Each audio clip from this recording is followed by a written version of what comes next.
What's the difference between Mamba and Karma?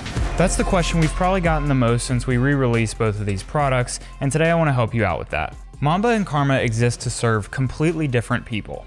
They cost the same because they're both premium products. Just because Karma is lower stim doesn't mean that it's worse, and that's something that's confused some people. They just aim to do different things. Mamba is for your hardcore stim junkie.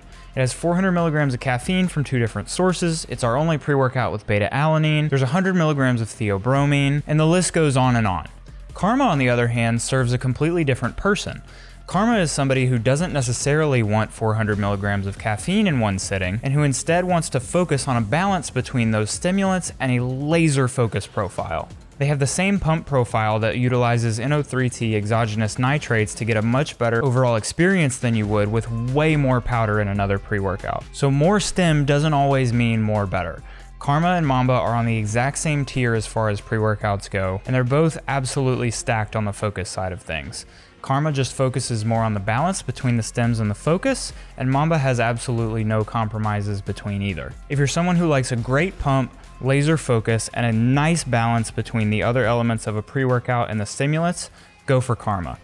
If you're just trying to feel something, Mamba's the one for you.